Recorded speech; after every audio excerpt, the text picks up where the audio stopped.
do you think? I would say there's 4 songs that, besides all the people that have sampled so many of our songs, but there are, I would say Spill the Wine, which was one of our first. I love that, yes. Yeah, and Why Can't We Be Friends?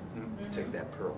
Take That Pearl, that's Yeah. right. But Why Can't We Be Friends was another one, and of course that was the only, that, to say the least, that song went to the moon. I'll tell you, I was in South America 3 days ago in Venezuela. Right. It's a total communist country, and I turned on the radio, and for a week that I was there, I heard Lowrider, I heard Why Can't We Be Friends. It's very international. Very. I heard The World is a Ghetto, which totally flipped me out, because I'm playing the pop station to see what's up there, and there goes Beyonce and all this pop, and suddenly there's The World's a Ghetto, which is a pretty dark song. And then the Cisco Kid, yeah, it is dark. And then, and then the Cisco Kid, those are the 4 songs.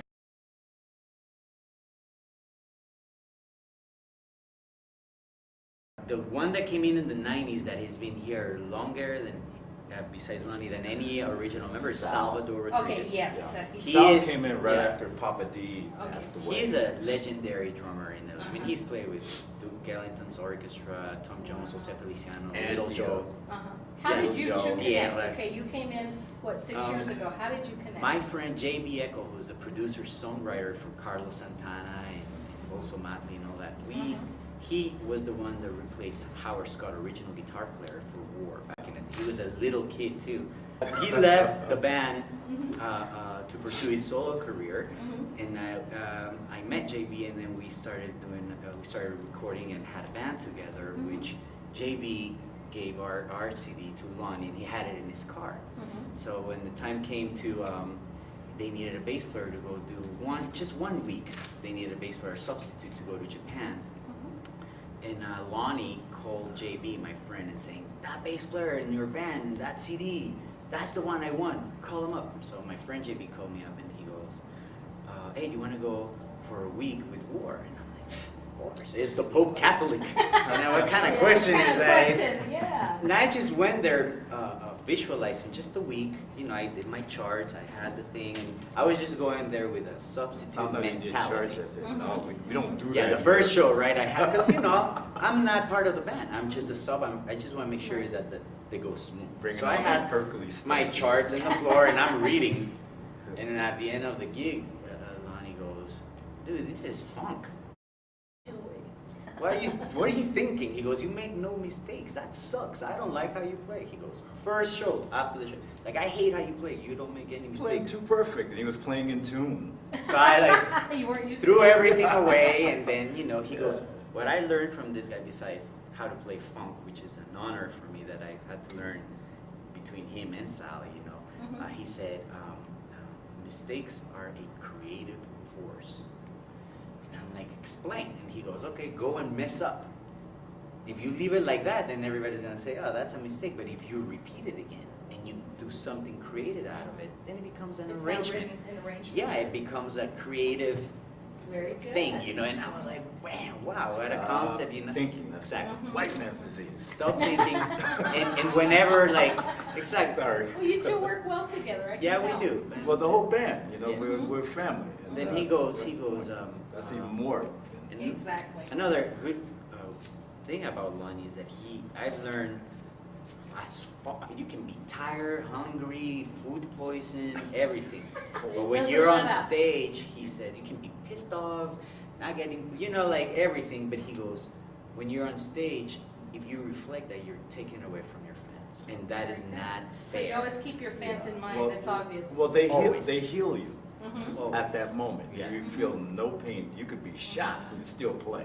That must be an incredible feeling to be on stage and experience what you just Especially from said. these guys. Every time, just notice, every time I walk on stage with Lonnie, he's walked on that same stage 40 years before me. You know, it's like so much experience and so much history that I have to be the most humble, you know, when I'm playing with him and Sal, you know. The other guys, I don't care. If you really look at it, that is brilliant to bring arrangements and music from a time from the 70s and incorporate it with today's music, and you're reaching those fans and they're liking it. That's pretty cool. They're still That's happy. pretty We cool. bring more fans now, and we have We have the younger generation, curiosity, and they bring the old white-haired, their dads and granddads, and their you grandpas know, to hear your music. yeah, and they talk to each other with that thing that you could see in their eyes. Dad, I know this music. That's not war. That's De La Soul. Yeah. No, son, that's a sample. Yeah. No, but that's Shaggy. No, That's Beastie Boys. That's No. That and brings them together. yeah, and our That's music cool. been sampled so much by so many different groups. That they've taken cuts that's never been released as a single. Right. Album cuts and things I haven't even heard for years that's been taken out of the vault and dust wiped off and records, DJs take that's it and pretty sample. cool. But That's brilliant. back to this guy, JB. I met JB through my wife. And JB was a kid, and he was playing a lot of Carlos and Jimi Hendrix. I mean, that's where he was at, but he was good. And 25 years that old. guy, and he was creative. And I said, I want that guy. And I met his mother, who was definitely a baby boomer hippie. She was still a hippie, and I liked her. And she said, just promise me one thing. She said, the length of time that he's with this band, she said that his dream was to play in a band, to play with War and play side by side with Carlos Santana. Oh, neat. I said, okay, I can fulfill that dream. So I introduced him to Carlos. neat. And then he went on, and then he left you. He left you for And I someone said, else. yeah, and I Aw. said, you know something? That's why he keeps You me fulfilled locked in my his- room now. But I don't know why. He's like, give me your But- keys. He's keeping you away No, from Michael. No, but you know Michael, something? yeah. But he came back but not to join the band, but he came back humble, and he apologized, and the fact that, and I understood why he left, because I had some people in the band back when he was in the band that shouldn't have been, which they weren't, because they were giving him a lot of slack. And JB was not on, and still isn't on drugs. He's clean as a board of health. But he came back, and what these guys did together, he and JB, they produced my album.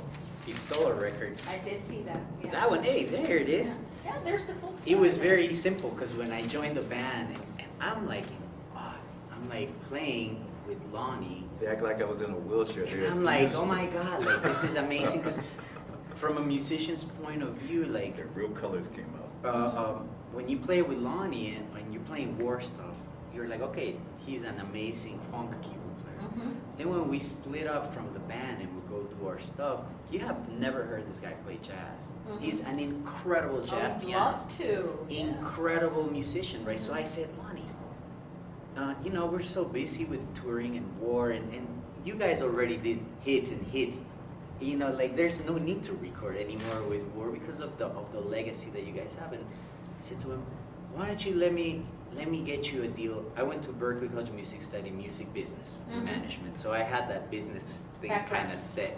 And I came up to Lonnie. I'm like, let's do an album. He goes, okay, with one condition. I'm like, what? He goes, you do everything. I just want to go play Do piano the work, yeah. and drink a wine glass and then go home. And I said, done deal. Don't write wine. Yeah, Kool-Aid.